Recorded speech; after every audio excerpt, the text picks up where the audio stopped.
was looking for a combination of words that show the general flow direction of my music and interest in music, also my affinities to music and the community around me, the people who are sharing this. So I created Mobile.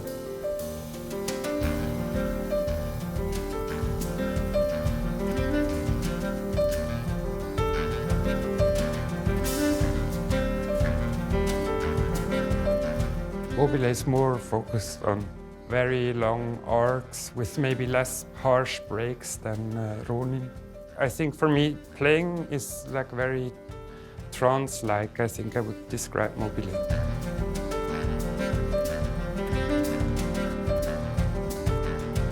For Mobile, I have chosen the expression ritual groove music. Always in autumn, we had a 36-hour concert. We invited other artists and offered the audience a space to join in if you liked for 3 minutes or if you liked for 36 hours. The idea to play longer was already there, and we find it in a lot of traditions, also spiritual traditions. The idea was no phones, no amplification, nothing, but focus on the musicians, focus on the audience, focus on the space. It was a simple setup of rules, a clear composed material, and the rest was the skills of the musicians and the ideas of the musicians and the togetherness and the group as an organism. In the case of Ronin, I call that Zen funk, to even nail it down a bit more percussive. It's like this focus, clearness, simplicity, reduction, but on the other hand, also the groove.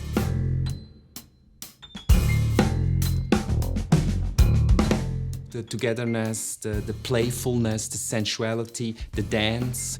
To combine that in a way that you suddenly see that these musical energies actually match in a wonderful way. Of course, everybody in this musicianship circles, they know Ronin. It's one of the very few bands in Switzerland that made international career, and that's pretty amazing.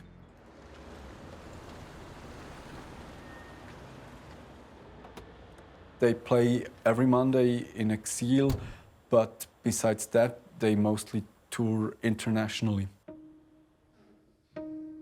The whole point about Ronin and what they are able to achieve, a sort of group empathy which is born of performance together on the stage.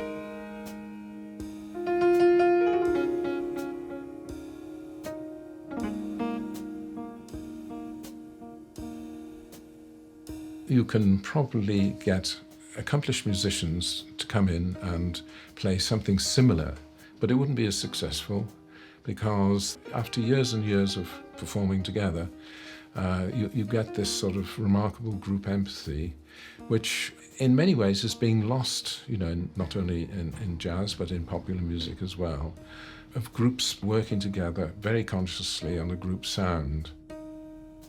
They're complete masters of what they're doing.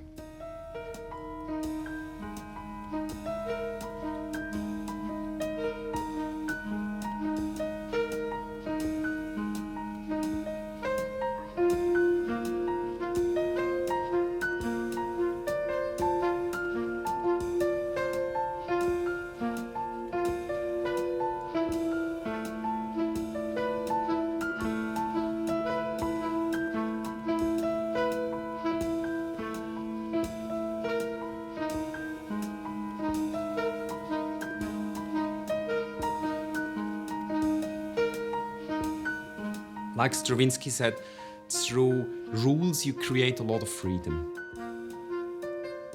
I have 3 rules that are very important for me. Every week when we play together, the person needs to be there, otherwise it doesn't work. The second is it must work socially. When you have a conflict, the person must be interested in a common solution.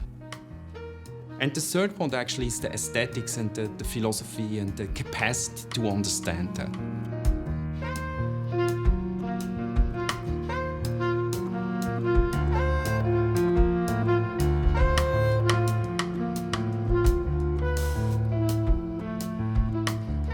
I'm in the group since, I don't know, 15 years now or something, 12 years.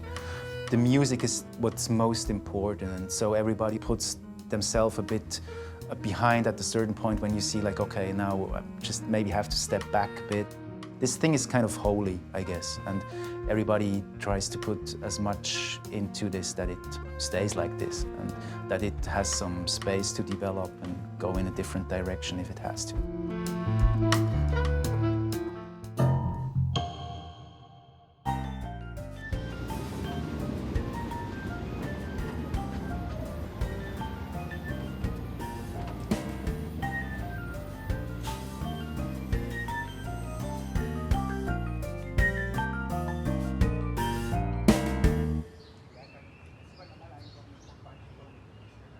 I think the thing that really got me was when I first played with them, I felt like, okay, these three fit together so well and they know each other so well. I was just like, okay, what's happening here? This is like unnatural almost. It felt supernatural. One of the challenges with Nik's work is actually playing it, because each instrument on its own can play its line, but it's putting that together with another instrument which is doing something completely different. And this requires a level of concentration for the players, which I think is phenomenal.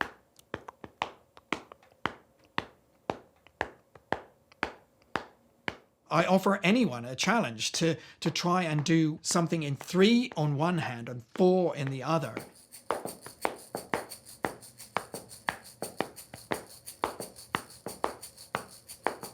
It takes a long time to be able to almost split the brain such you can do those two things.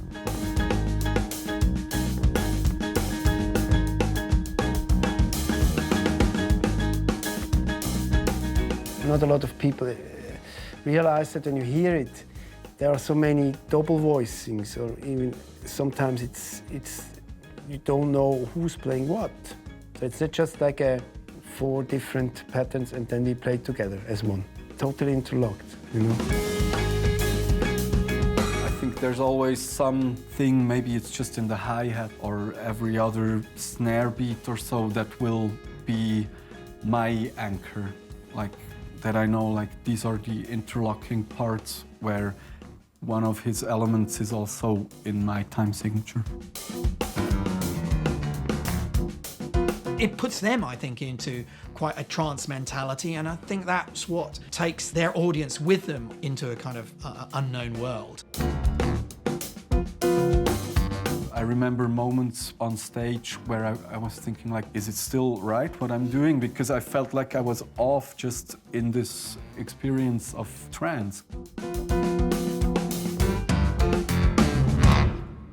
When you wake up on stage, it's not the best, actually. Yeah.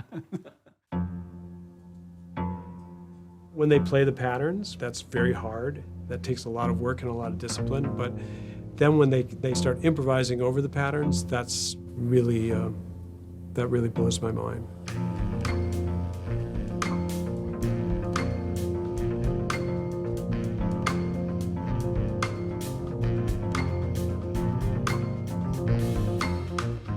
I mean, I love Module 58.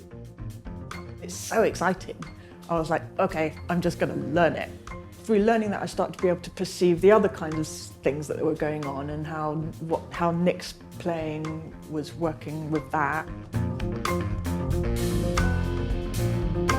I move in the triangle from composition, interpretation, and improvisation, and we work on improvisation as a tool that is more a communication tool between the people who are playing together.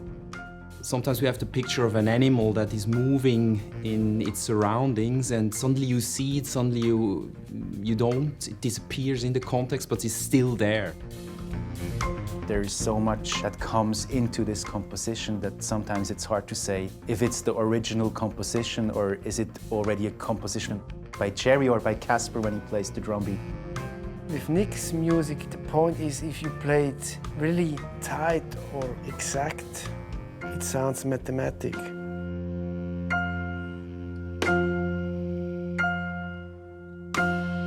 That's why we say in Ronin, handmade groove quality since 2001. It has to do with this craftsman spirit that you develop something over time. The groups we created over the years learned also how much potential this has and how much fun this is to play and how much it goes in the direction of group organism and not so much in the direction of what do I have personally to say about that or how far can I go away from that composition. Wait until it flows, wait until it grooves. Maybe you take something out instead of you give something in. So this patience, for example, is training.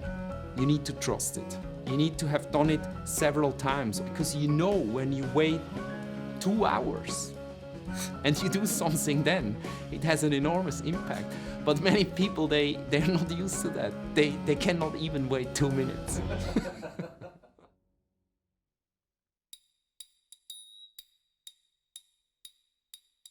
So I was talking to my friend Tim Doherty. He showed me Module 35, which is the ultimate Nik Bärtsch meme in that it starts with a ding, ding, ding thing. It's the musical joke of Nik's genre in a way, because it starts off with what sounds like a kind of shuffle beat on the drums, like tss, tss, tss, tss, tss. You could never imagine is the spinal cord of such a monstrous machine as what comes in.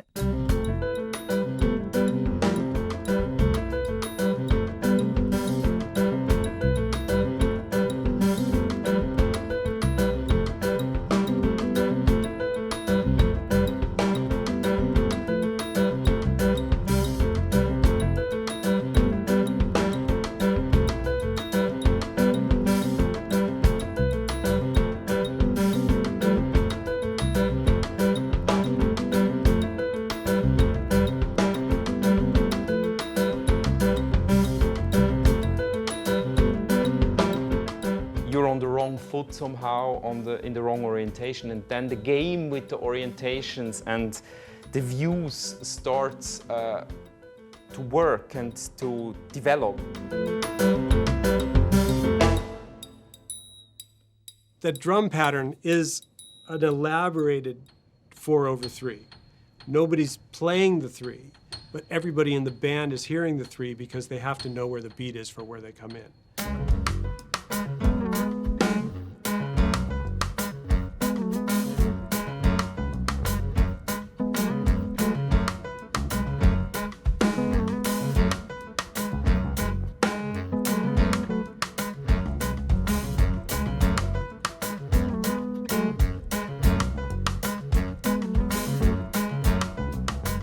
When you hear the dotted notes, it's not so different.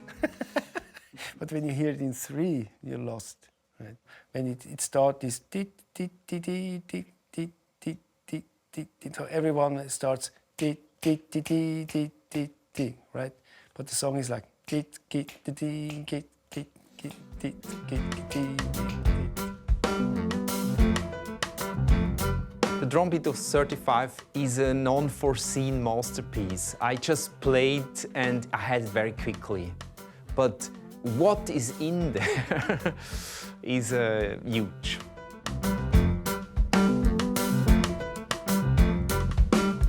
The drum beat in 35 includes the form of 9/8 or 9/4, but also is a response to the piano pattern that is in 9 and to the bass line that is in 5x5+2.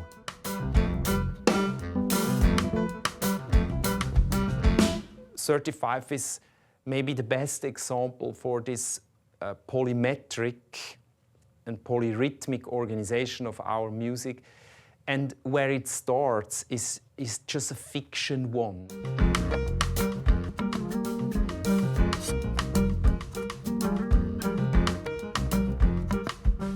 In 35, sometimes the time goes backwards and forward at the same time. So this kind of cyclic or elliptic developments are like a Swiss voodoo clockwork that sometimes is going against each other. That's maybe the classic piece for how our music is organized, because it works with the perception of the one. Like the way how you orient yourself in a piece. Where is the one?